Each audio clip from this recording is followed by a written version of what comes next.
principalmente na Índia, você vê, eles nunca se proclamaram assim, né? As pessoas reconheciam neles uma compreensão e passavam a se reunir em torno deles. Então, as pessoas é que chancelavam esse lugar, né? Então, é diferente. Esses caras, eles não se auto-intitulam. Então, você vê que é um movimento diferente, né? O próprio Hellinger, por exemplo, ele, quando você olha assim a história dele, ele também não fala que ele pensou um dia em ser uma referência na área que ele acabou se tornando, né? Ele foi só seguindo as compreensões que teve e as pessoas iam convidando ele para dar seminários e tal, a coisa foi se difundindo assim, bem organicamente, né? Ele está falando de uma outra forma de liderar. Assim, inspirar é diferente de influenciar, porque a influência ela tem assim uma direção sobre a outra pessoa, né? Então, existe uma pretensão também de saber o que é bom para o outro e existe, sim, a vontade de conduzir o outro. Isso é diferente de uma liderança que inspira o outro e que o outro faz o próprio caminho, né? No fundo, assim, muitas vezes a gente busca esse tipo de liderança ou de poder que pode influenciar os outros. Isso é diferente de estimular, de inspirar, que aí o outro faz o próprio caminho, né? Então, também nas terapias isso aparece, né? Tem terapias que são mais diretivas, que querem mudar ou até mesmo assim modelar as pessoas num determinado tipo de comportamento ou de funcionalidade, e tem outras terapias que se guiam mais a partir da compreensão que vai surgindo durante a relação terapêutica, né?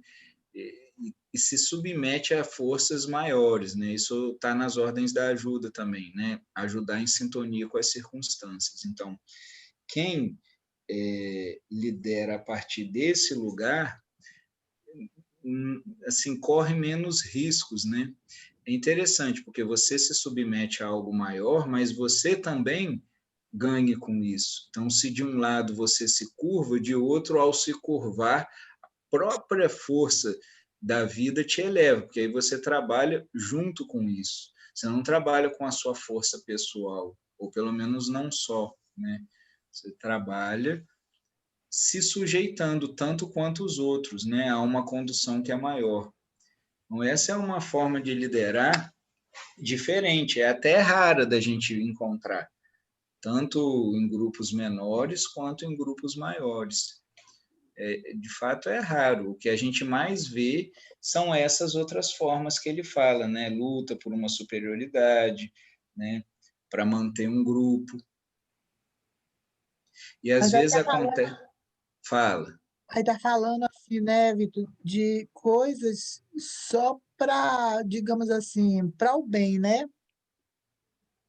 Existem lideranças também, assim, coisas perigosas. Aliás, ele fala, né, de lideranças, assim, que podem ser perigosas, né? Especialmente a que envolve assim, um ideal específico e em nome dele. Então, no caso, né, de movimentos políticos, movimentos que são preconceituosos, né, e até violentos, assim, eles muitas vezes são justificados, né, em nome de um bem maior, etc. Então, esse tipo de liderança é perigosíssimo. Também é perigoso quando as pessoas localizam assim isso numa figura, né? É onde surgem os ditadores, né? Então eles projetam, né, até o arquétipo assim de Deus numa pessoa, né? Tanto que a gente às vezes usa essa expressão, está endeusando, né? Está idolatrando, ou seja, está adorando uma figura humana só, né? E isso é temeroso, né? Por quê? Porque pode gerar muitos estragos. Para fazer valer um determinado ideal, As pessoas vão passando por cima de qualquer coisa e se dissolvem, né? Então, elas preferem ser espectadoras e ser lideradas, ser como uma ovelha de rebanho, em vez de ser um lobo solitário que busca, né, a própria vida. A gente pode encontrar pessoas no caminho, mas isso é diferente, né? Agora, tem um filósofo francês, né, ele morreu jovem ainda, o Etienne de la Boétie, ele escreveu um livro que chama O Discurso da Servidão Voluntária, que ele fala assim, por que as pessoas voluntariamente entregam a sua vida na mão de outro para ser guiado, em vez de procurar por si mesmo. É muito interessante. Tem figuras, por exemplo, o Krishnamurti, ele nunca aceitou ter um discípulo, ele nunca se colocou nesse lugar de autoridade, mas mesmo assim tinha pessoas que seguiam ele.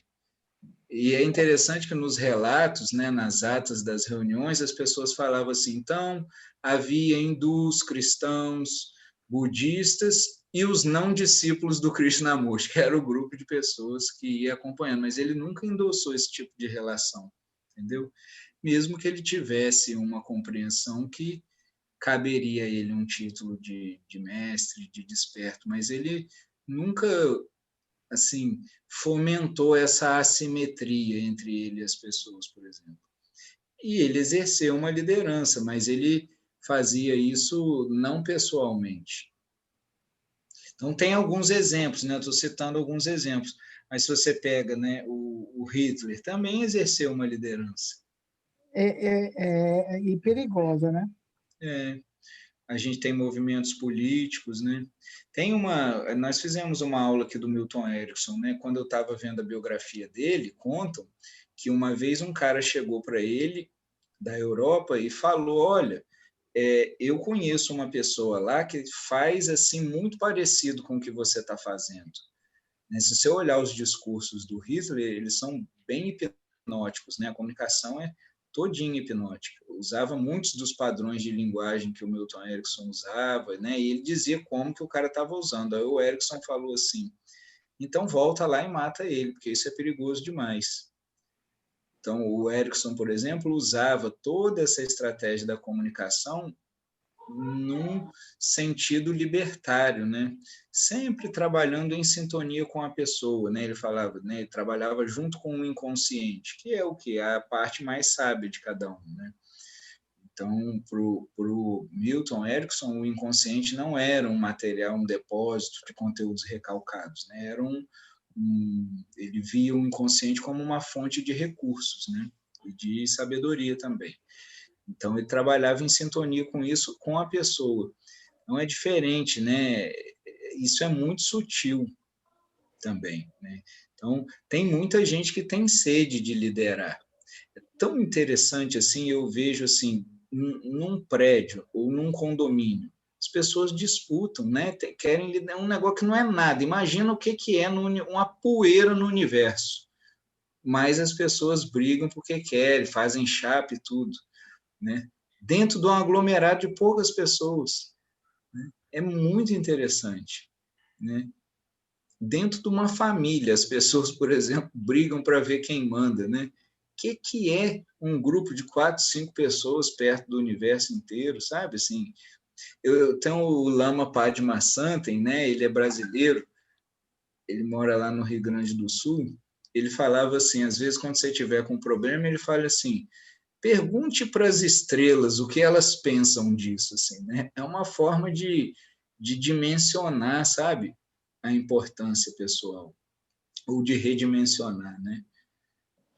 O Vitor, Oi. Regina, é, então esse aí que você mencionou que não assim, que não queria discípulo, né? Qual o objetivo dele?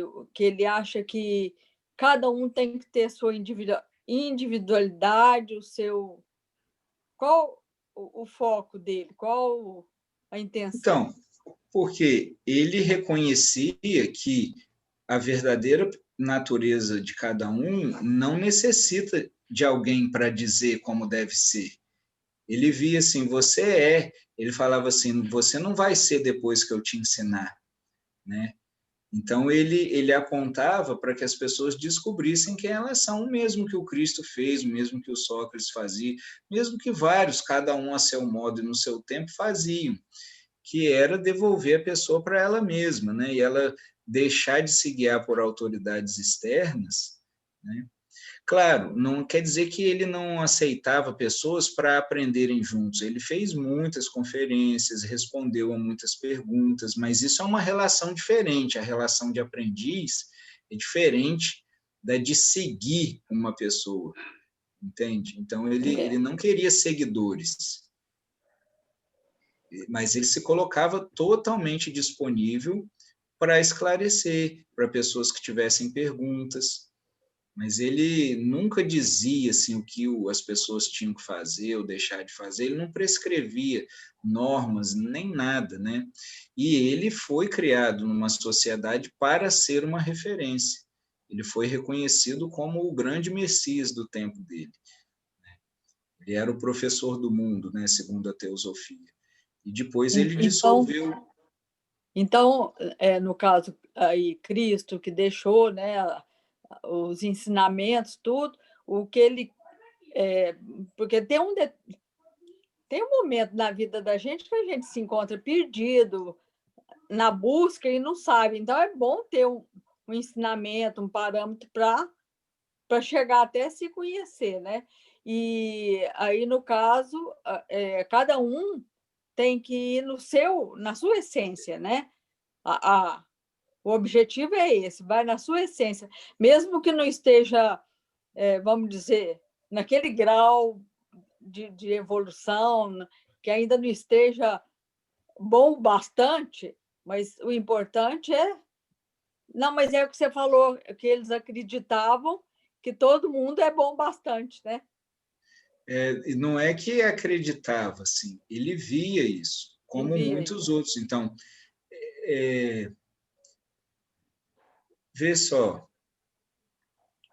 imagina que você não sabia disso, mas o seu pai deixou um cofre cheio de ouro, que daria para 3 gerações sobreviverem. Né? E ele contou isso para um amigo dele, né? E aí ele morre e você está lá, agora eu preciso trabalhar, fazer um monte de coisa. E o amigo fala assim, não, tudo está dentro da sua casa, você não precisa fazer nada. Né?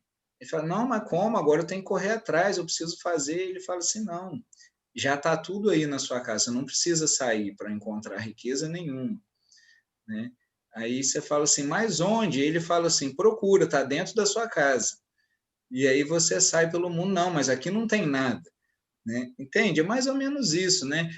O Cristo dizia assim, o reino de Deus está dentro de vós. Ele nunca falou que era em lugar nenhum. Então, por que a gente procura fora? Sempre. Então, bom, o que eu estou assim, tentando chegar num ponto é que cada um já tem dentro de si. Não precisa nem de um líder, uma coisa. Só busca para poder, assim, tipo, dar um amparo. O que não quer dizer que você não possa aprender com outras pessoas, mas é assim, a qualidade da relação que é importante, entende? E a atitude, isso é o que diferencia. Por isso que o Hellinger fala assim, um mestre nunca foi um discípulo, e um discípulo nunca vai ser um mestre, porque o mestre vê por si mesmo, o discípulo espera ser ensinado e por isso não vê. E aí ele ainda diz assim, quando você olha os discípulos, eles são a vergonha do mestre. E é verdade, assim, frequentemente você olha e fala assim, não é possível que estão fazendo isso, assim, que conviveu 20 anos com aquela figura, entende? Então, o que o Hellinger está chamando a atenção é para essa atitude, né? Essa atitude de querer ver por si mesmo, de querer aprender. Por isso que o Sócrates dizia, não dá para fazer parto de mulher que não está grávida. Então, ele falava assim, por mais que você queira ensinar alguém, você não consegue se ela não quer ver por ela mesma. Entende? Então, não é aprender um conjunto de teorias, um conjunto de conhecimentos, não tem nada a ver com isso. É aprender a aprender. aprender sobre você, né? E isso não está pronto em um lugar para você encontrar. Isso é uma tarefa que você vai ter que fazer. Algumas pessoas podem apoiar, né? Que estão um pouquinho experimentadas nessa arte, vamos dizer. Mas o trabalho é seu, ele é intransferível e é bom que seja assim, porque isso atesta sobre a liberdade.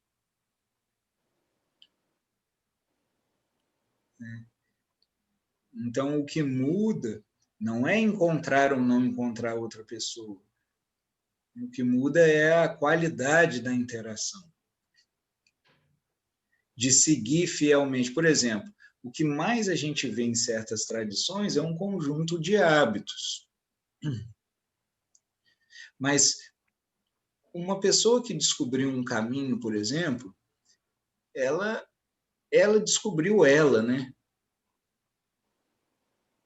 Mas às vezes as pessoas vão tentar imitar um caminho, mas nem com a mesma atitude. Você pode fazer os mesmos procedimentos, entre aspas, mas sem a atitude fundamental não adianta nada. Por isso a gente vê muitos praticantes, mas poucas pessoas de fato realizadas, né? Ou vendo o que os mestres viram.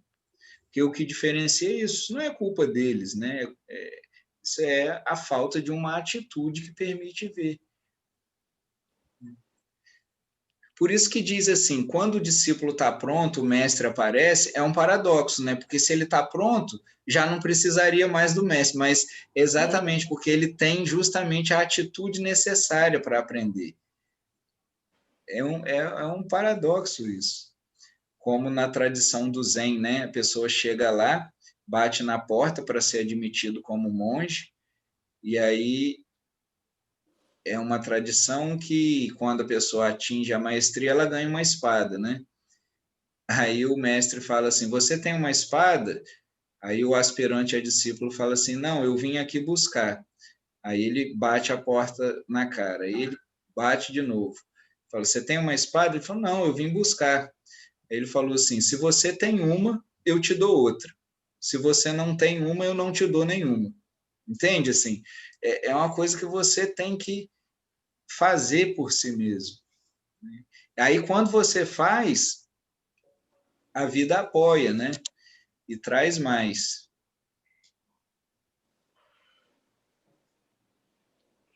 Então, uma das cutucadas que Jesus dá na gente, quando ele fala, vós sois deuses, né?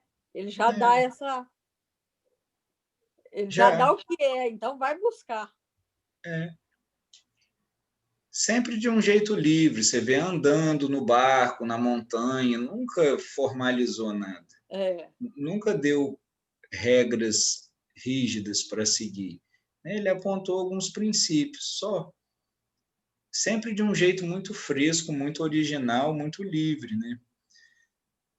Sempre. E às vezes ainda falava assim, sepulcros caiados, né? Vocês morreram, esqueceram de deitar, né? Porque essa é a atitude do seguidor, né? O seguidor, e você vê, hoje a gente é o que mais tem são seguidores, né? Tanto pessoas que querem seguir quanto pessoas que querem seguidores. Essa é a cultura do nosso tempo, porque eu prefiro receber pronto e receber de alguém do que procurar. Então isso é morrer já, né? Já não tem mais um apetite próprio.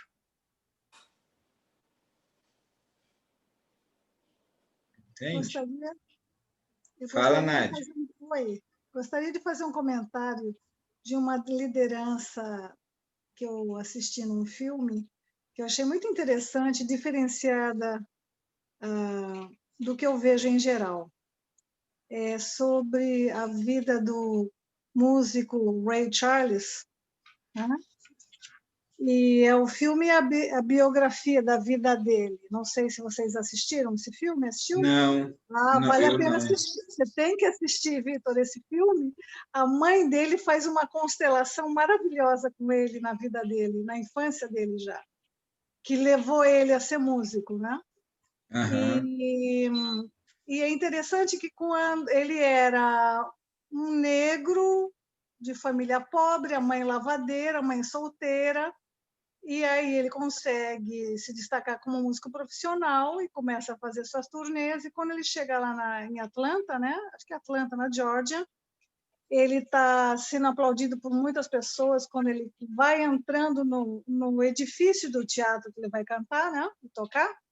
E aí, lá de fora, uma pessoa, no meio dos aplausos, levanta a voz e fala para ele: Ei, você tem coragem de fazer isso com a gente? Você vai cantar para a elite branca que nos discrimina e nos exclui? Você vai fazer isso com a gente, Ray? Aí ele parou, começou a pensar, olhou para trás e falou para ele: Você tem toda a razão, eu não tinha percebido isso. E volta para trás, ele não dá o concerto. E aí o pessoal da equipe dele fica, claro, arrasado com ele, porque tem que pagar uma multa de contrato. Ele falou: não vou cantar para a elite branca que nos discrimina, nos massacra. Ele tem razão, eu não vou trair o meu povo. Aí ele queimou o filme com toda essa elite por um bom tempo e ele não se interessou nem um pouquinho com as consequências desse ato, porque ele viu que ele não estava prestando atenção, que ele estava favorecendo quem discrimina o povo dele. Então, eu achei tão interessante, né? Que apenas uma voz lá no meio da plateia falou isso para ele e ele respondeu e voltou para trás. Muito, nunca tinha visto esse tipo de liderança, mas achei bem, bem interessante e é real, né? Agora, se isso aí a gente, quando estuda constelação, uma das coisas que o Hellinger chamou a atenção é para boa e má consciência, né? Ou inocência e culpa. Então, dependendo ao que você quer ser fiel, você pode se sacrificar em nome do grupo, né? Ou lidar com isso, com essa sensação de reprovação do grupo.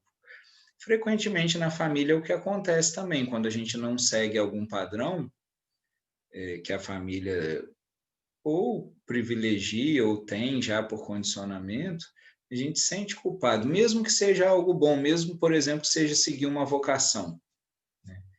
Eu atendo uma pessoa que ela formou em artes, ela foi até fazer o estudo aí nos Estados Unidos depois que ela formou aqui no Brasil, né? E o pai não apoiava. Mas ela foi, trabalhou aí, pagou os estudos, fez o mestrado dela, né? E seguiu uma vocação. Você vê, que mal tem nisso, né? Intrínseco? Nenhum, pelo contrário.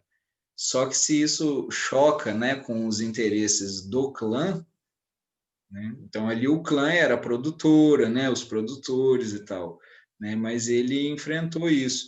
Por isso que o Hellinger fala, né, que o preço da felicidade é culpa e solidão. Às vezes você vai pagar esse preço. Só que eu acho que não tem nada mais valioso do que você poder experimentar a congruência.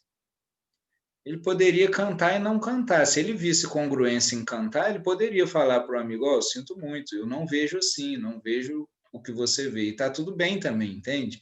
Né? Porque foi verdadeiro para ele, ele viu algo verdadeiro ali. E é essa que é a força, assim, né? Então, a verdade, ela, quando ela aparece, porque a verdade não é uma coisa assim, isso é uma verdade absoluta? Não, mas naquele momento foi verdadeiro, tanto que os dois puderam ver. Na constelação também, né? Quando a gente fala assim, emerge a verdade, não é a verdade absoluta, né? Mas naquele instante ali, não tem oposição. O Hellinger, inclusive, fala assim, a gente só faz oposição depois, nunca no instante em que um fenômeno está acontecendo. Então, às vezes, tem uma situação, uma cena aparecendo ali com toda clareza, a pessoa fica impactada, você vê, ela está mobilizada emocionalmente. Uns instantes depois, minutos depois, ela fala: então, mas eu estava pensando aqui, não sei se é bem assim. Pronto, ela pode jogar no lixo se quiser. Mas não importa, o trabalho atuou. Se ele foi verdadeiro ali, ele tem uma atuação. Às vezes leva um tempo para desdobrar, né? E desdobra. A pessoa fala: eu levei um tempo, mas aceitei. É muito interessante. Quem mais? Tem outro texto também do Poder, ou se vocês tiverem mais alguma pergunta desse sobre a liderança. Ô, Vitor, eu teria em relação a isso. Fala. Me lembrou muito esse final, esse último parágrafo, me lembrou muito tanto que o Bert coloca para nós, né, como proposta, né, em relação ao que ele vê, do que seria o ideal, né, ou a verdade, desse olhar da gente para a gente mesmo, né?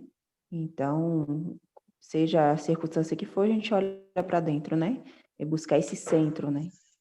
E buscar o nosso lugar, né? Buscar essa leveza. Quando ele fala assim que quando permanecemos modestos e sem reivindicações, eu só consigo ver, né, através das leituras do Bert, a gente encontrar esse posicionamento de modéstia sem reivindicações quando a gente olha para os nossos emaranhamentos, né, e desvenda eles, né, quando a gente toma essa consciência de nós mesmos, do nosso lugar. E também a posição do ajudante, né, que ele coloca nas ordens da ajuda, que é uma condução, é uma forma de condução em que todos se sentem sintonizados com a alma comum, né? Então, essa postura do ajudante também. Porque quando você está fazendo um trabalho de ajuda, né, você não deixa de exercer uma certa liderança, mas você não lidera a partir de você, né? Você lidera a partir das circunstâncias e é tão conduzido quanto a outra pessoa. Por isso que esse tipo de abordagem pode levantar menos resistência, porque você não está fazendo isso baseado em um achismo. Você está fazendo isso baseado em evidências que vão aparecendo. E a outra pessoa tem medidas comuns, né? Ela é um trabalho que acontece entre, né? Então, os dois podem se submeter, ou mais, né? Se for um grupo, podem se submeter a essa mesma força. É interessante que mesmo eu comecei fazendo muito trabalho de grupo em constelação. Agora, esse ano, eu fiz mais individual, né? Mas é interessante ver também o campo aparecendo assim entre dois. Eu observo, mesmo que a gente vê às vezes num trabalho de grupo, de constelação, isso aparece, claro que com elementos diferentes, mas isso está presente. Então, quando eu levei um tempo assim, né? Quando diz assim, se dois ou mais estiverem reunidos em meu nome, ali eu estarei, né? Então, se duas pessoas param para olhar para um fenômeno, você já vê que configura um campo diferente de um olhar, por exemplo, sozinho, sabe? Então, é, tem algo aí que acontece na relação, no encontro. E abre brechas que, às vezes, sozinho é diferente, né? É como você falar para alguém, né, e você pensar sozinho. É bom também, as duas coisas são válidas, né? Mas tem uma diferença, principalmente se a outra pessoa tem uma escuta que não é com censuras, né, ou com ideias preconcebidas, que é de fato uma escuta, né? Que não tem essas agendas aí, não tem reivindicação. E o modesto é muito importante, né? Porque você vê, o modesto, ele não está fazendo um apelo para um resultado extraordinário. Ele tem assim uma espécie de contentamento que não quer nada mirabolante. E às vezes essa ajuda assim mais simples, mais modesta, ela se revela mais potente, com mais força, até por preservar, né, o que o Hellinger fala também nas ordens da ajuda, preservar a dignidade do outro. Então, esse tipo de ajuda respeita as circunstâncias e interfere o mínimo possível. Então, os outros se sentem livres. O Lao Tse fala assim: o bom líder é aquele que não existe. Quando ele termina o seu trabalho, todos sentem: eu fiz por mim mesmo. Então, a pessoa está ali, é uma presença, mas não é uma presença que ofusca as outras. Cada um ainda se sente livre no próprio movimento. Então, isso é uma arte, é uma coisa muito rara. Pera? Oi. Oi, eu vejo os dois textos muito relacionados, né? Porque, na verdade, quando a gente fala de liderança, a gente também fala de poder. Aham. Né? E nós temos vários estilos de liderança e vários níveis de poder. Né? Ao mesmo tempo, quando você fala, eu vejo que, pelo menos neste mundo, é impossível a gente não ter um líder e a gente também não ser liderado. Em uma ou outra circunstância, nós sempre vamos ter. Né? Eu gosto muito de Argyris, que complementa isso, quando ele fala da teoria de maturidade e imaturidade do grupo. Porque, a depender da imaturidade da equipe, das pessoas, eu vou necessitar de um estilo de liderança diferente. Então, se o grupo é imaturo, eu preciso de uma liderança mais autoritária, como são os pais com as crianças, né? Com seus filhos. Né? Você vai comer isso, vai dormir tal hora, você determina, você coloca o limite. Conforme os filhos eles vão crescendo, em maturidade, a liderança dos pais também vai mudando, né? Então, eles vão passando a ser mais democráticos, né? Até ser o laissez-faire, que a gente fala lá, que é, olha, vai à vontade, né? Você já pode caminhar. Se precisar de alguma coisa, eu estou aqui, né? Os pais fazem isso intuitivamente com a gente. Então, quando a gente fala assim, por que a gente tem esses estilos, e começa que Bert, ele coloca que liderança é um fato, e o líder, ele é maior, ele começou o texto assim, né? Colocando que o líder está ali, que o líder é necessário, né? É necessário para fazer chegar em alguns lugares que o outro não chegou, e aí ele vai falando de alguns estilos que a gente identifica, até trazer a influência, né? Que liderança hoje a gente fala que é uma arte de influenciar pessoas a atingir objetivos comuns, né? Principalmente na área organizacional a gente vai trazer isso, e aí ele caminha mais ainda naquele ponto que você citou, né? De Buda, se você encontrar um mestre, mate-o, né? Ou seja, siga o seu caminho, né? Você pode, e a gente tem várias alusões, até na história de Édipo é a mesma coisa, né? Fura os olhos, que aí você não precisa mais seguir ninguém. Fura os seus olhos, olhe para dentro. Mas são estágios de consciência, aquilo que a Agares fala, estágio de maturidade, níveis de consciência, né? Então, para a gente chegar neste nível de Krishnamurti, enfim, a gente precisa um outro estágio de consciência, possivelmente fazer essa travessia até o ponto de você falar, agora eu não preciso mais de nada, né? Eu vou seguir o meu passo. Mas no início, acho que foi Regina que fez a pergunta, a gente sempre vai precisar de alguém que nos mostre um caminho, que nos inspire e influencie de certa forma. Acho que a grande questão que a gente atravessa hoje é em quem confiar para seguir esse caminho, né? Em quem é que eu estou escolhendo para me inspirar ou que me influencia. De cara, eu diria assim, nenhuma pessoa é confiável 100%. Pois é. E atualmente a gente vive um momento muito delicado, não só no Brasil, em termos das lideranças formais que nós colocamos, em termos de povo, mas também aí nos Estados Unidos, com Trump, enfim, né? Que a gente vê aí alguns líderes que têm transtornos que são claros, e eles conseguem influenciar, assim como Hitler, e eles conseguem levar uma quantidade de pessoas enormes, ou nas igrejas, que a gente viu agora, aqui no Brasil tem muito disso, João de Deus violentando mais de 300 mulheres, o padre, né? Aqui em Salvador teve um caso grande de uma instituição que faz estudos de consciência, né? Então, a pessoa está foragida. Então, assim, são líderes espirituais, então, que também levam, né? São líderes, são. Então, onde é que eu estou colocando, né, a minha confiança? É isso aí. Ou como já foi anunciado há tempo, né? Então haverá guias cegos e falsos profetas, né? É esse tipo de liderança, assim, na minha percepção, né? É esse tipo de liderança. Guias cegos mesmo, não sabem nem para onde estão indo e vão levando um monte de gente junto, né? E, na verdade, sempre existiu, né? Isso Isso não é coisa da agora. Isso aí é coisa não. de 3.000 antes de Cristo no Egito.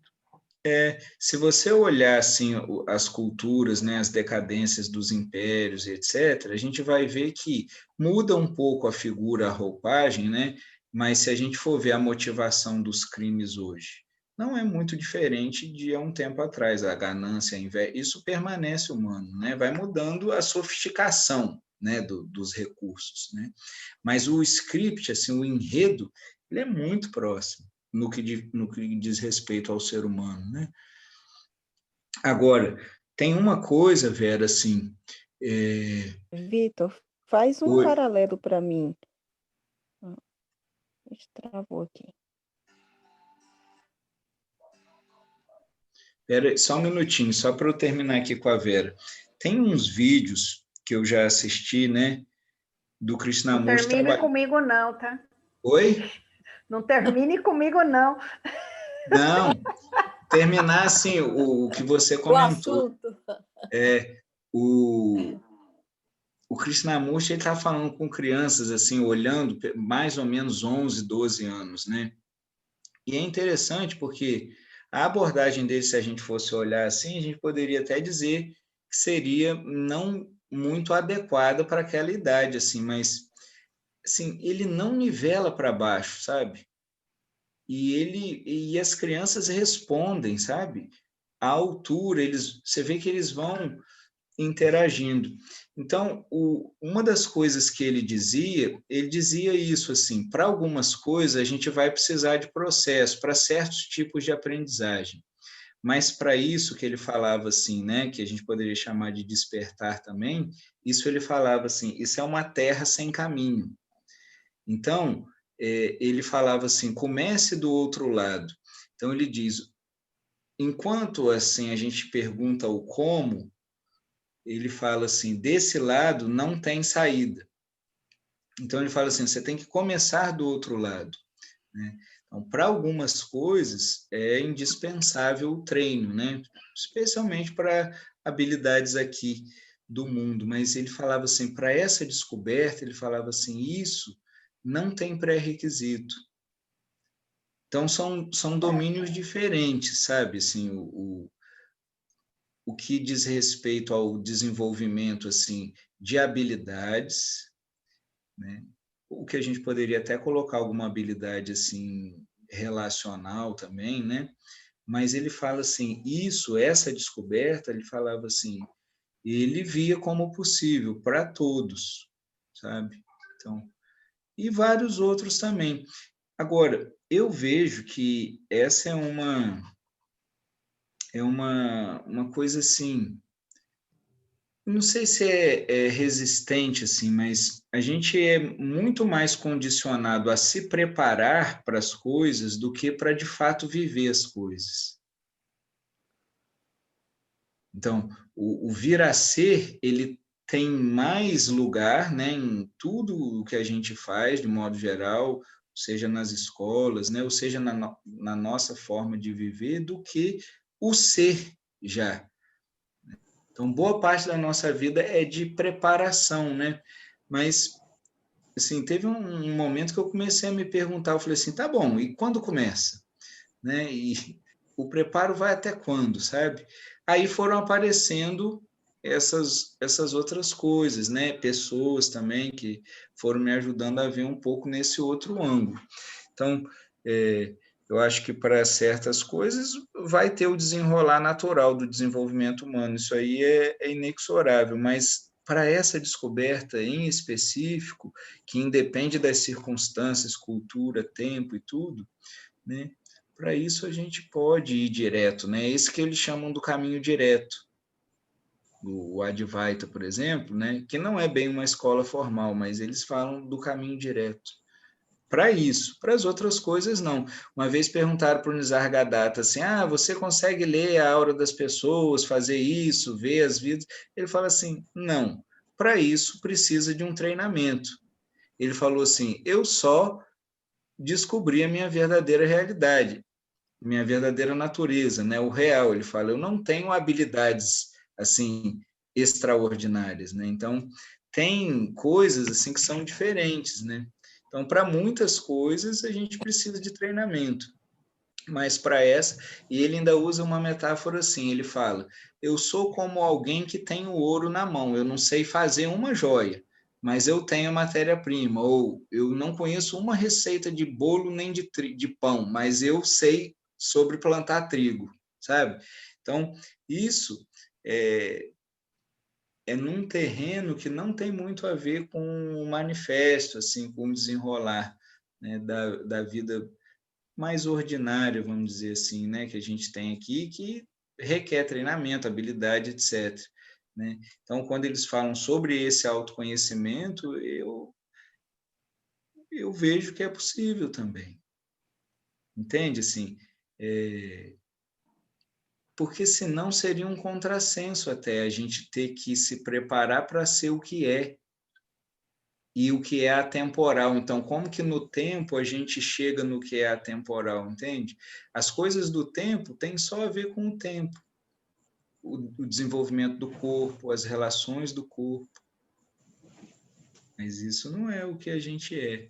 Então, isso pode ser investigado. Né? Eu vou sempre fazer esse apontamento para você, assim, porque eu vejo que, eu acho que, às vezes, você olha numa direção, entende? É como se fosse assim, dar a César o que é de Deus. Entende? Assim, não lá no contexto, mas atribuir a outra coisa, né? Atribuir crédito assim para o que não tem o crédito de verdade, entende? Assim, essas coisas todas não nascem do esforço, né? Essas percepções, essas compreensões. As habilidades, isso sim nasce do treino, da dedicação. Né? Mesmo a inteligência, né? A inteligência a gente fala assim que vem do ego, mas o período que a gente mais aprende, ele não está presente, que é de 0 a 3 anos. Né? Ele não está desenvolvido. E é onde a gente aprende a base de tudo, andar, falar e pensar. Todo o resto do nosso aprendizado é desdobramento desses aprendizados básicos. Né?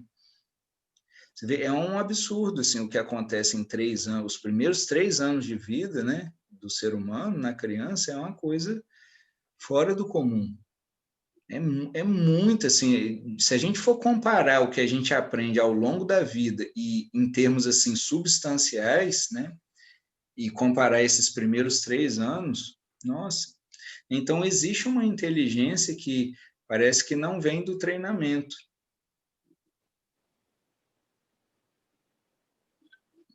Ô, Vitor, Oi.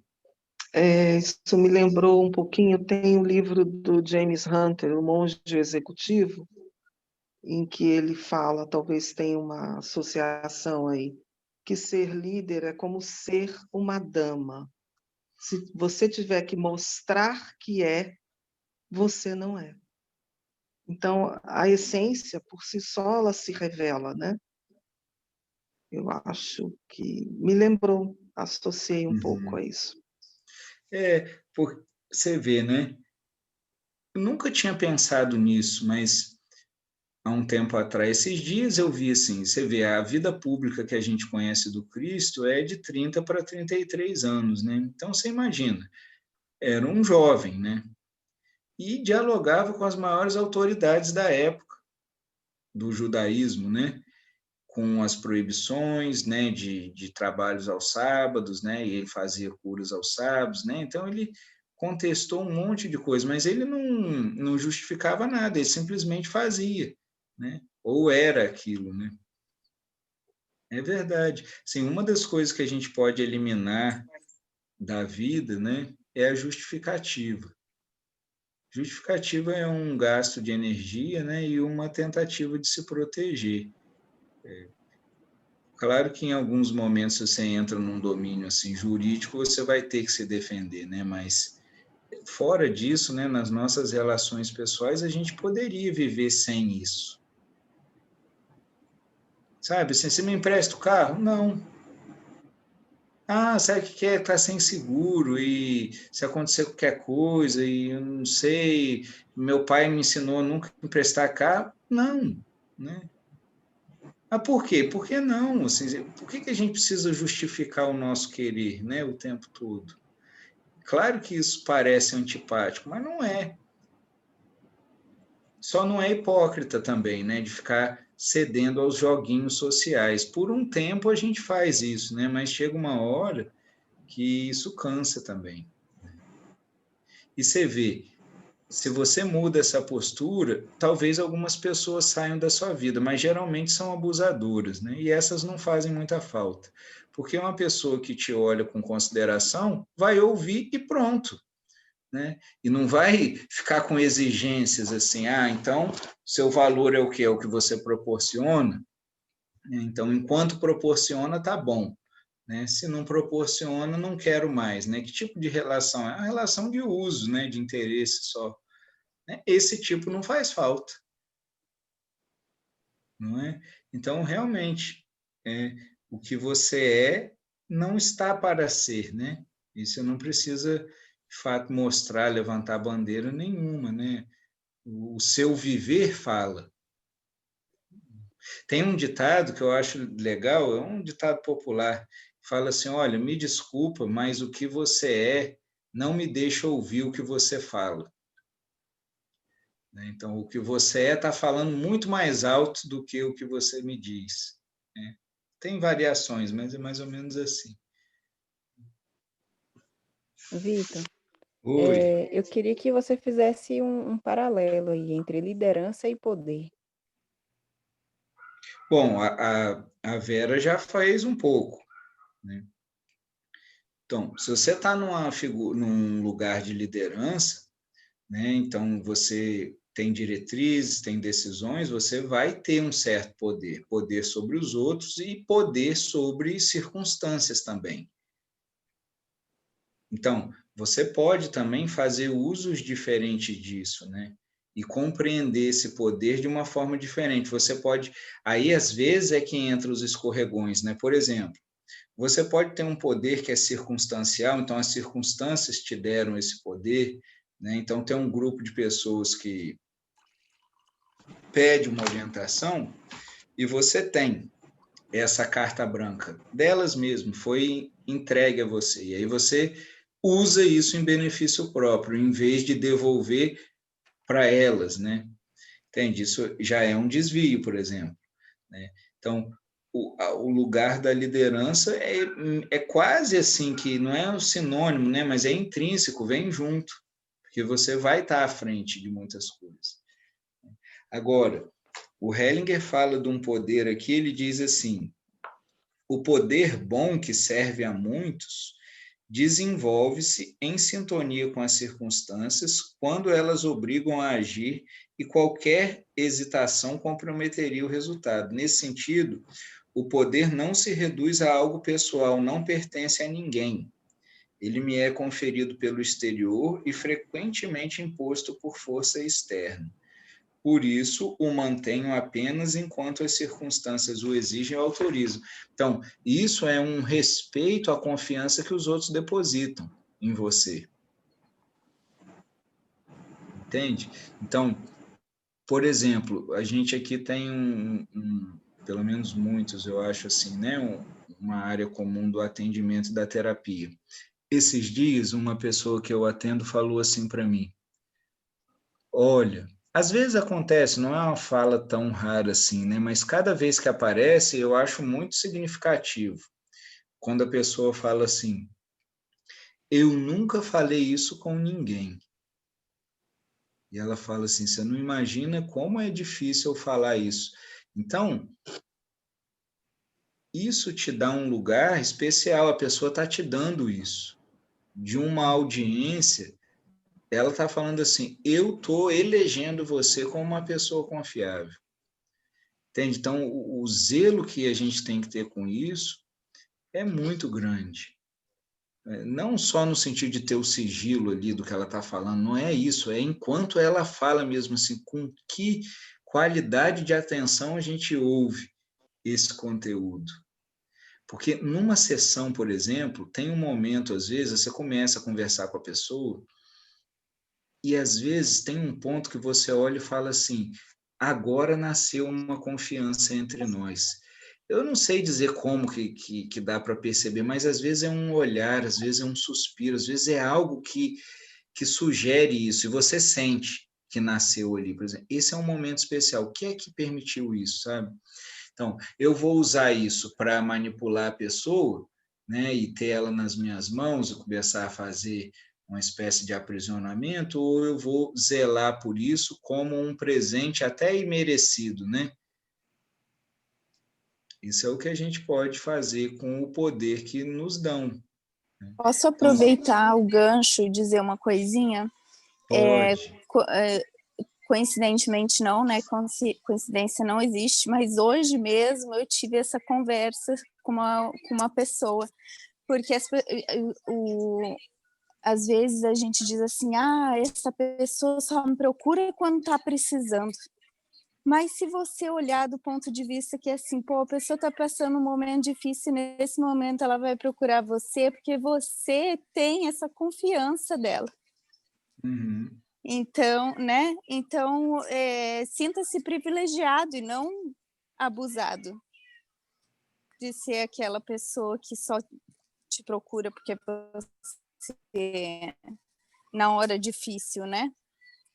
E aí eu parei para pensar nisso e pensei em ficar mais de braços abertos, né? De coração aberto para quando alguém me procura no momento difícil, do que pensar só me procura quando precisa.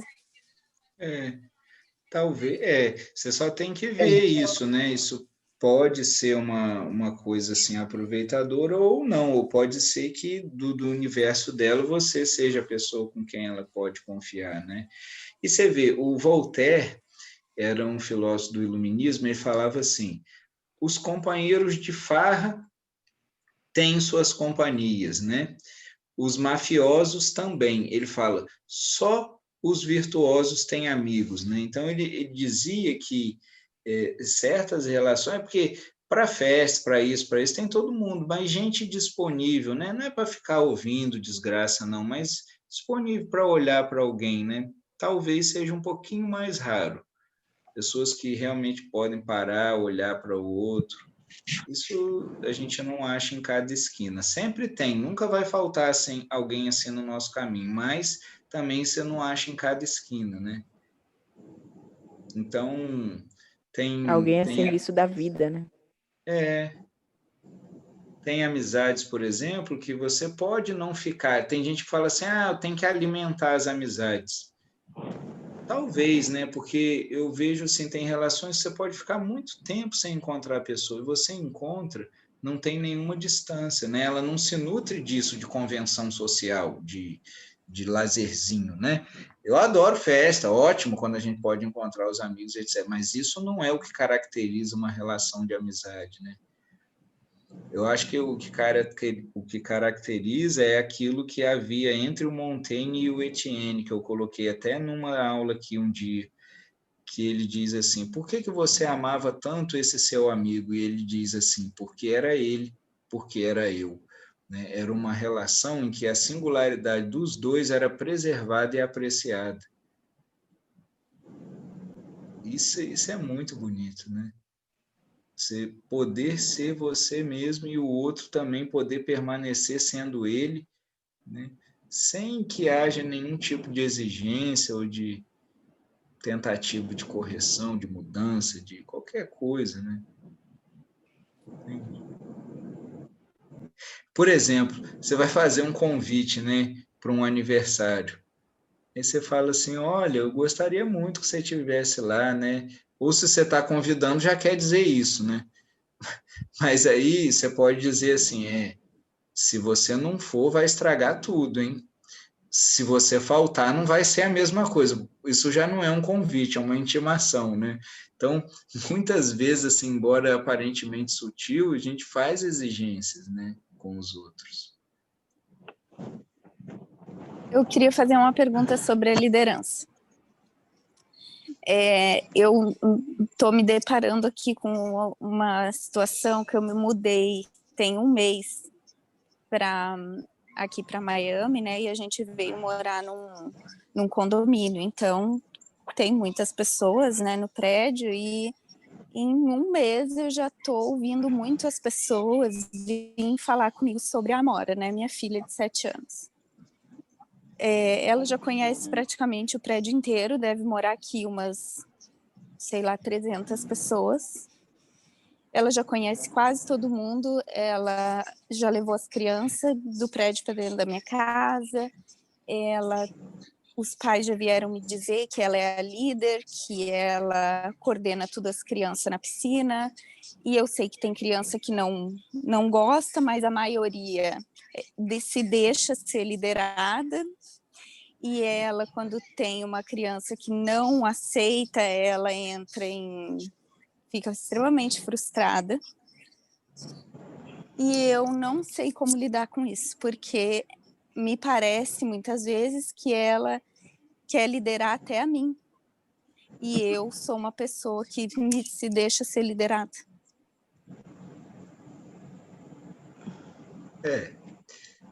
Se ela, com 7 aninhos, né, ela provavelmente tem esse traço, né, com ela.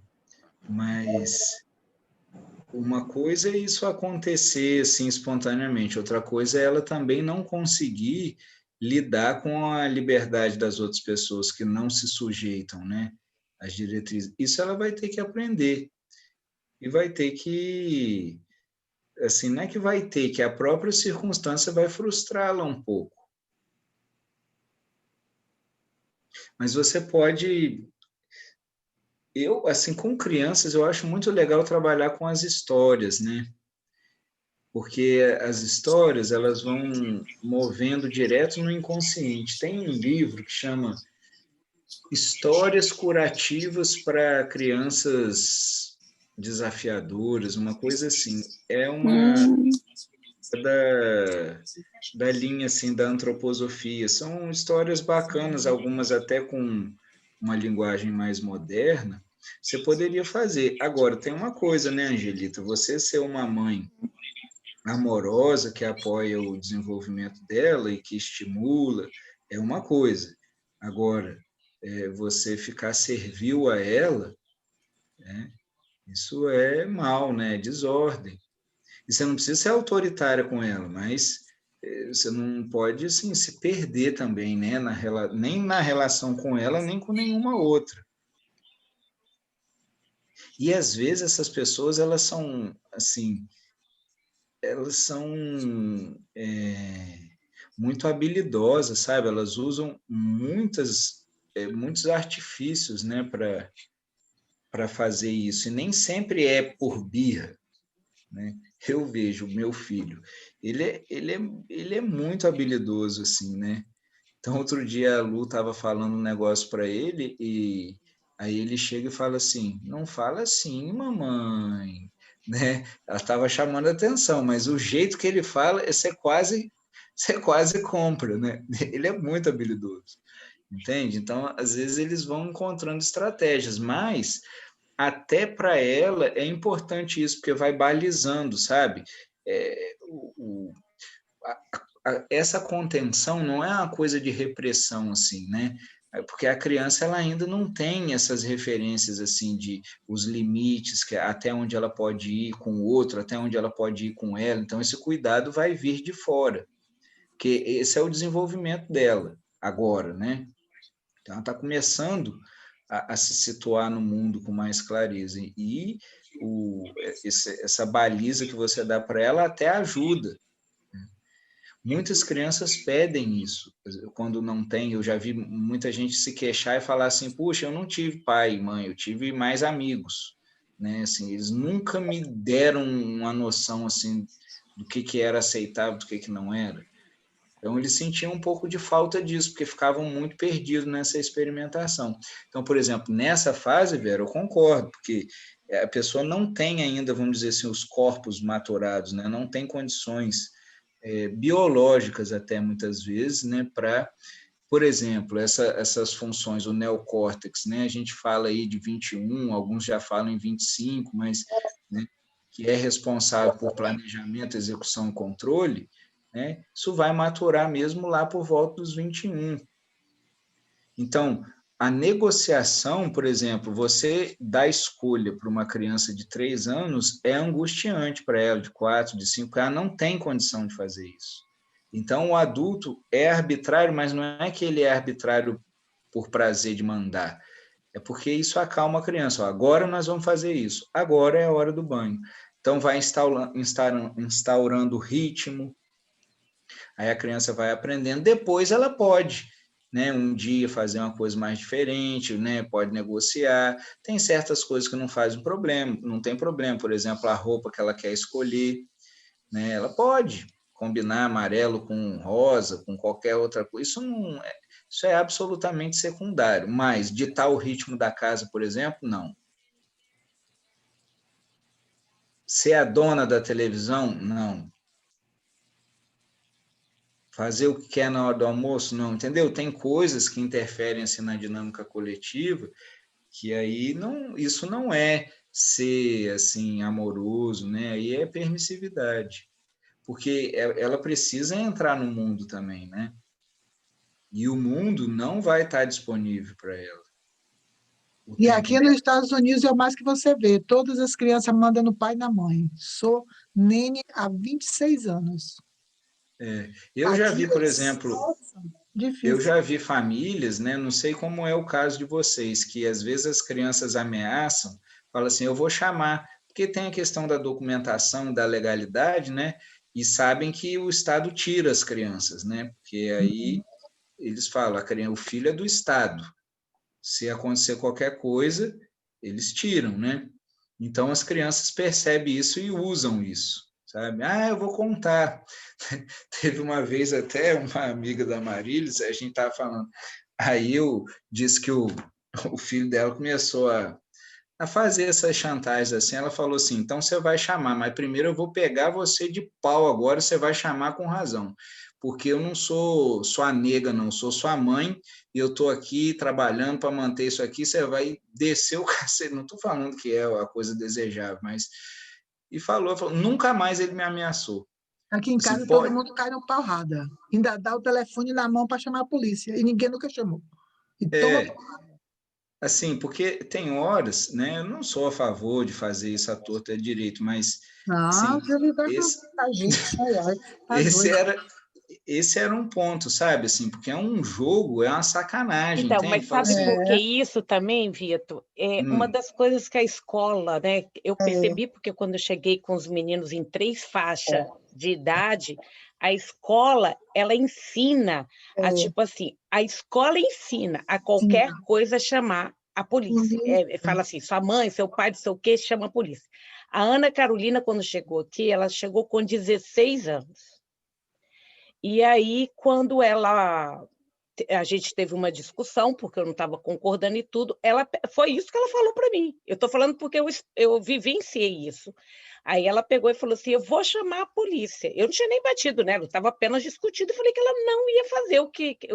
queria sair, alguma coisa, eu nem me lembro mais. Aí, nesta hora, eu peguei e falei assim, você vai chamar? Mas é para chamar agora. Você não vai só me ameaçar, não.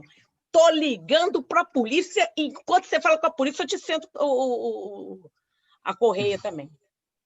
Então, assim, é uma coisa que a gente passa por isso aqui, é incrível, assim, você conta nos dedos, de repente, algum caso, porque eles já chegam, eles ficam todos assim, a gente não pode nem falar nada, que eles já falam assim, vou chamar a polícia. Outra coisa aqui também, Vitor, que aqui milhões de famílias assim evita o máximo, porque aqui tudo vai para terapia.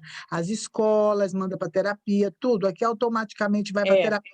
E as terapeutas, muitas vezes, eu conheço casos de ir para a corte, porque a terapeuta chama a polícia para os pais. Elas têm essa autorização, eles têm essa autorização. Claro que quando a criança está assim, numa situação de vulnerabilidade, isso é bem-vindo, né? O problema é fazer um jogo em cima.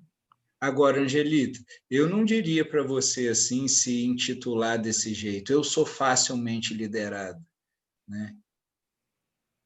Vai dar banana para macaco, né? Não. Você pode achar isso. Mas você não é isso, não.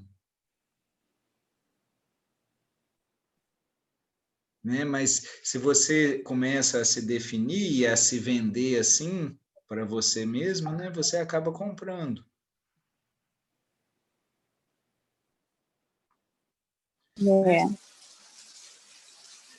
Ainda bem que a minha filha, assim, a comunicação que eu tenho com ela nesses momentos dela de frustração, eu explico a ela que ninguém é obrigado a fazer o que não quer e a gente tem que respeitar a opinião dos outros. Quando é comigo, e eu falo para ela, então eu vou chamar a polícia, porque aí eu vou embora. E aí você se vira aqui sozinha. E ela entra em pânico também, porque ela não quer que eu vá embora, né? Claro, né? Mas não precisa fazer chantagem com ela também, usar a mesma... Ai, mas chega num ponto, Angelita, Vitor, que é simples. Não, é simples. É assim, não. Porque eu não quero. Ah, vai espernear. Por favor, você vai espernear longe daqui. Quando você se acalmar, a gente volta e conversa. Porque ela já tem condição de fazer isso. Já dá para ela fazer assim. Agora não, e ponto. Né? Ó, eu tinha sobrinhos, na época ainda tinha aluguel, né, de filme em locadora, né, ainda tinha. E aí eu ia lá, eles começavam a quebrar o pau, porque um queria um, outro queria outro, outro queria um, outro queria... Começava aquela confusão. Eu falei assim, eu vou contar até 10 e vocês vão escolher um filme em comum. Se não acontecer, a gente volta e não assiste nenhum. E vai todo mundo dormir e acabou. Vocês vieram aqui para a gente se divertir. Se vocês quiserem criar uma confusão, eu tô fora. Rapidinho eles entravam no acordo. E não pensa que eles não gostam de mim, não. Uma delas, dessa aí, me chama de tio brinquedo, né? Então, a hora de fazer, a gente faz tudo, mas também na hora, entende? Eles sentem isso, inclusive, como amor, sabe? E não pensa assim que sem dúvida. a criança vai traumatizar, não é assim. Né? O trauma não tem nada a ver com isso, com a pessoa aprender a interagir no mundo, com as relações, não tem nada a ver. Você nem precisa usar de muita energia para isso. É só uma clareza e consistência, né? Fala, Vera. Independente de outras abordagens aí, mas já que a gente está com Hellinger, é a questão da ordem. A mãe vem primeiro, o filho depois. Mãe é mãe, filho é filho, porque as crianças, elas são muito manipulativas, né? Elas nos manipulam o tempo todo. E quando elas percebem essas brechinhas, que foi o que eu percebi em Angelita quando ela falou, ela está te enrolando e vai te colocar no bolso. Então, você está no mesmo nível, você não está no nível da mãe, da ordem, da hierarquia que Hellinger traz. Você está no nível, outro nível, da amiguinha, sabe? Da filha. Então, é você se empoderar do seu, né? Desse exercício. Mãe é mãe. Dá limite, né? Acolhe, brinca, dá horário, né? Enfim. E olha, você vê uma de 3 anos mandar no pai e na mãe. Pois é. Desiste se ela disser que não vai para aquilo, não vão. Se disser que ela não quer viajar, não viaja. Angelita, tem uma coisa, ó. Você parece que foi assim muito reconhecida assim por ser cordata, por ser disponível, sabe? A boazinha de carteirinha. Entende? Mas eu acho que tem um lado assim que você pode deixar nascer em você, que parece assim, né? Você vai achar isso como um lado assim até duro ou agressivo, mas não é. É uma firmeza. Tanto que você assustou com a Kali. Nenhuma mulher deveria se assustar com a Kali, né? A Kali, ela é a alforria das mulheres, né? Ela é um arquétipo assim de liberdade. Entende? E aí por que é bom a gente criar gente boazinha? Porque elas são dominadas. entende? Elas nunca se opõem, nunca se rebelam.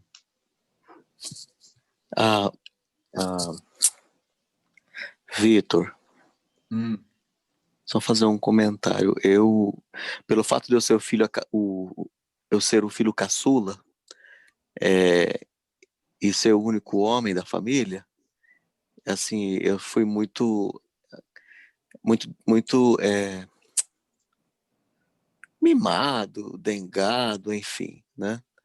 E só que uma coisa que eu nunca gostei é que as pessoas, esse fato de eu acompanhar meus pais na igreja, essa história toda, criou em mim uma santidade que eu odeio até hoje. Que eu detesto que alguém na minha família me chama de Alfredinho, de bonzinho, o bonitinho, o tititi. Eu detesto isso, cara. Eu detesto até hoje, sabe? Durante um tempo foi bom, enquanto eu era adolescente, né, criança. Mas depois eu passei a não gostar, porque eles nunca me viram como adulto, como homem. E as minhas irmãs até hoje, elas não conseguem me chamar pelo meu nome, por Alfredo. A minha mãe me chama pelo meu nome. Mas Lembrei daquela cena, Alfredo, do filme lá acho que é a Cidade de Deus, Cidade dos Homens. Dadinho é o caralho, meu nome é Zé Pequeno, né? Agora, então, Alfredinho é o caralho. Meu nome é Alfredo. Você sabe por quê? Acho que é por isso que é o motivo da minha revolta no Facebook. Eu fico mandando uns posts, repostando posts contra o governo. E assim, mas é proposital, porque eu acho que eu quero ser visto. Ainda quero ser visto como homem, como Alfredo. Porque algumas das minhas primas, parentes, entraram em contato comigo falando: você não parece, mas aquele é Alfredinho. Eu falei: olha, meu nome não é Alfredinho, meu nome é Alfredo. Eu passei a dar uma cortada, um monte de gente da família, sabe? Por causa disso. Mas, enfim. Então, você vê, essas imagens pesam sobre a gente, né? A imagem que os outros fazem e que esperam que a gente mantenha. Pesa muito. Isso acontece muito com os artistas, né? Uma vez eu fiz um curso com um cara que ele trabalhava muito com celebridades, né? E ele falava assim que os artistas, uma das primeiras coisas que eles relatavam é assim: é muito duro eu já não poder mais ser quem eu sou e ter que ser o que imaginam que eu sou, o que esperam que eu sou, e até eu já não sei mais o que eu sou de verdade. Quer dizer, tá, essa despersonalização é uma das coisas que faz eles sofrerem muito. Aí você vê, às vezes, assim, um cara desse suicidar, você fala assim: puxa, mas tinha tudo, tinha fama, tinha dinheiro, então, mas não tinha. Mas tinha um peso imenso também, né, em ter que ser sempre uma coisa que de fato não era. E sustentar isso é muito cansativo, né? A pessoa não se reconhece naquilo ali. Não existe, né? Ser bonzinho o tempo todo não existe. E aí, gente? Entende, Angelice? Você também não precisa virar uma bruxa, não, mas você pode. Vira bruxa. Eu já estava pensando em aproveitar o mês do Halloween, virar uma bruxa mesmo. Vira bruxa, Angelinha, vira bruxa. Faz igual a mim, sempre fui capeta. Angelita, aí vai uma pergunta para você refletir.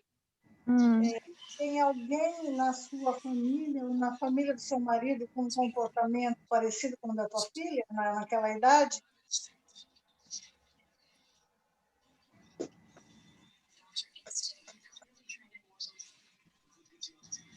Nessa idade? Que eu saiba de histórias da família do meu marido, não sei.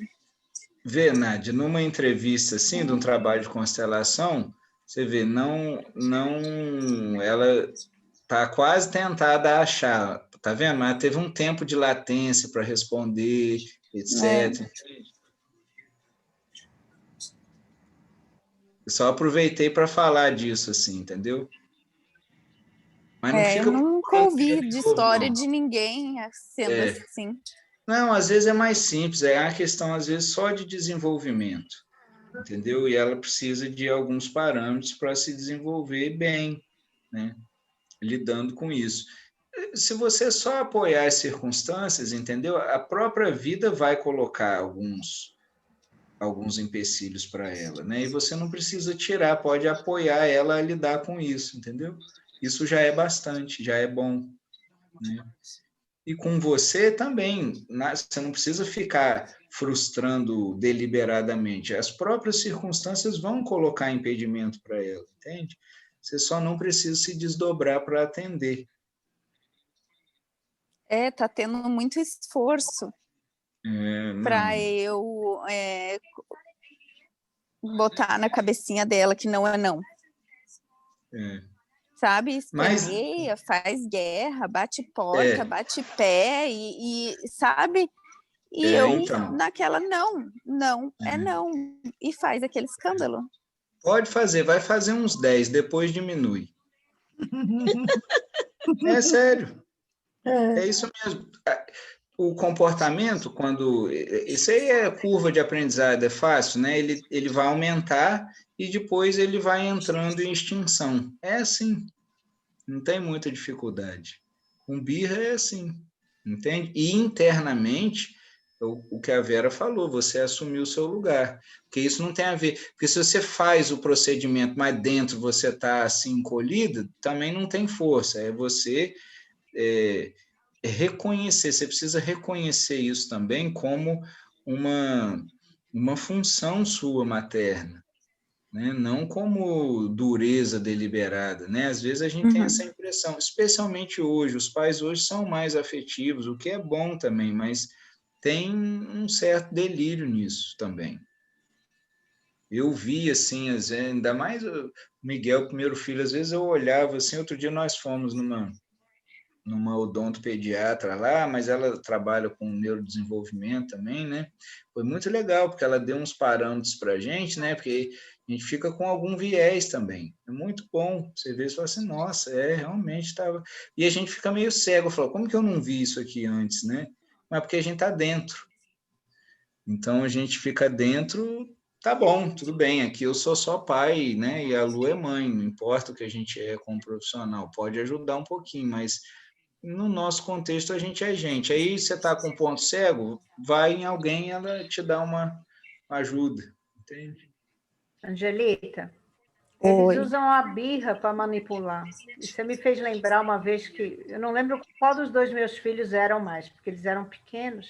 Eu fui em um shopping aqui, e um começou a fazer birra no meio do shopping, porque ele queria, acho que um doce, eu não ia dar, enfim.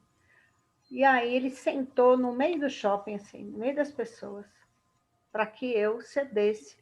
Eu falei, você vai continuar fazendo isso? E ele lá. Eu falei, então eu vou continuar andando, você fica aí. E eu continuei andando. Ele parou na hora e veio correndo, nunca mais fez. Entendeu? Porque assim, é birra. É birra. E se você cede na hora da birra, ele aprende que ela fazendo birra, ela vai conseguir as coisas. Aí behaviorismo explica bem. Agora, também você pode não só corrigir os vícios, né, como apoiar o que é saudável nela. Então, pode ter momentos que ela demonstre sinais de empatia e você pode sinalizar, filho, olha que bacana isso. Você viu como foi legal você respeitar ali? Então, são as duas coisas, você não endossa isso e também você pode apoiar aquilo que é saudável para ela, para as relações dela.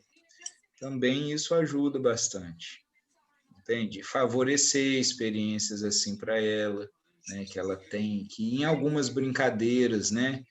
Às vezes passa por isso, às vezes faz até a pessoa aprender a perder numa brincadeira, pode ser lúdico também, até isso, entende? Ajuda. Certo? Certinho para hoje, por hoje. Tudo bem, então? Valeu. Sempre bom. Muito. Obrigadão, Vitor. Obrigado, Então tá Vitor. bom. Gratidão. Obrigado, Vitor. Boa noite, Gratidão, então. Vitor. Boa semana Gratidão, para todos. pessoal. Boa semana aí para todo mundo aí. Obrigada, gente. Beijos. Boa noite. Tchau, tchau. Boa noite. Gratidão, muito Boa obrigada. Foi noite, muito Vitor. produtivo. Obrigada.